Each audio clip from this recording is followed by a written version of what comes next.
All right, Ken, there's a lot going on this morning.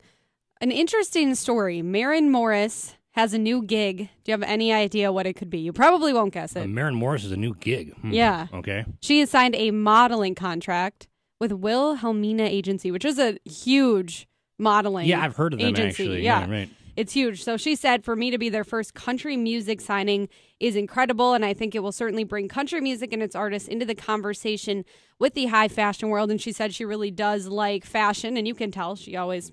You don't really, you don't really like fashion or care about it, but she always is super edgy and trendy. And Wilhelmina actually signs celebrities, not necessarily models, even though obviously she is gorgeous. But so I think that'll be interesting. Yeah. Okay. Cool. Yeah. Good for her. Yeah. But just a very kind of random, but I like it. Yeah. I love her. So the more I can see, the better. And she recently was, people were body shaming her, and she lashed out at them on Twitter. I remember that. She definitely lashes out at people on Twitter. Yeah, she's not afraid to say what she's yeah, and I love it. All right, well, if you are listening and you don't have plans for the new year, you can ring it in with Keith Urban, because for the second year, he is going to be performing in Nashville. He's headlining Jack Daniel's Music City Midnight at Bicentennial Capitol Mall State Park. That was a long sentence there, but it's going to be on December 31st. Maren's going to be there. Carly Pearson. It's free.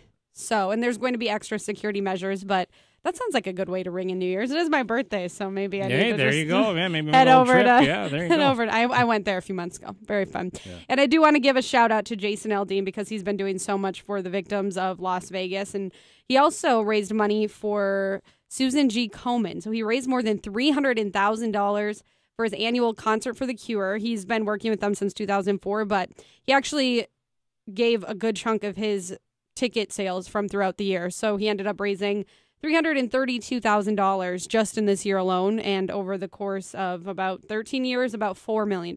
Okay.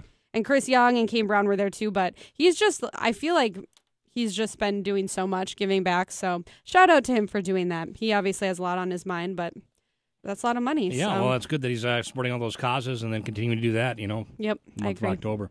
All right, thanks, Lawrence Country Lowdown.